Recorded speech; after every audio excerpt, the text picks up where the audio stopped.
लाडक्या बहिणींना ऑगस्ट आणि सप्टेंबरचा हप्ता एकत्र मिळण्याची शक्यता, दोन्ही महिन्यांचे एकत्रित 3000 रुपये दिले जाण्याची शक्यता. खासगी क्षेत्रातील कामाच्या तासांबाबत कायद्यात सुधारणा करण्यास मान्यता, कर्मचाऱ्यांसाठी सध्याच्या 9 वरून 10 तासांपर्यंत जास्तीत जास्त दैनंदिन कामकाजाचे तास वाढवण्यात येणार.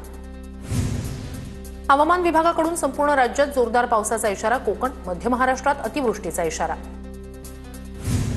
राज्यातील धरणांमध्ये 85% साठा, मध्यम प्रकल्पातील पाणीसाठा 77.83%, तर लघु प्रकल्पांमधील पाणीसाठा 57.18%वर पोहोचला. जायकवाडी धरणातून 2 महिन्यात 25 टीएमसी पाण्याचा विसर्ग, जायकवाडी धरणातील पाणीसाठा 99%वर.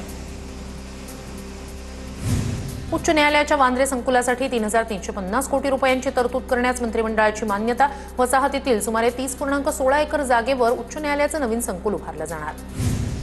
जय जवान गोविंद पथकाचा लालबागचा राजा गणेशोत्सव मंडळाकडून सत्कार, 3 वेळात 10 थर लावल्यानं सन्मानचिन्ह आणि 1 लाखाचा धनादेश सुपूर्द. धुळ्यातील लालबाग मित्र मंडळाच्या गणेश मंडळाचं सामूहिक अथर्व शीर्ष पठण, गणेशोत्सवानिमित्त 500 महिलांचं अथर्व शीर्ष पठण.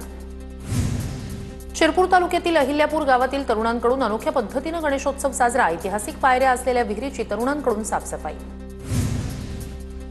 धाराशिवच्या उमरगा शहरात मनोज जरांगे पाटील यांच्या प्रतिमेची मिरवणूक, फटाक्यांच्या आतिषबाजीत वाजत गाजत मिरवणूक. मुख्याध्यापकांची बदली रद्द करण्याच्या मागणीसाठी विद्यार्थ्यांचं आंदोलन, सांगलीच्या सिद्धेवाडीतील जिल्हा परिषद शाळेतील घटना. येवल्यातील दिव्यांग कारागिरानं पैठणीवर साकारले पंतप्रधान आणि श्रीराम. 1.5 महिन्यांच्या परिश्रमानंतर तयार झालेली पैठणी पंतप्रधानांना भेट देण्याची दिव्यांग पैठणी कारागीर शक्ती दाणेज यांची इच्छा.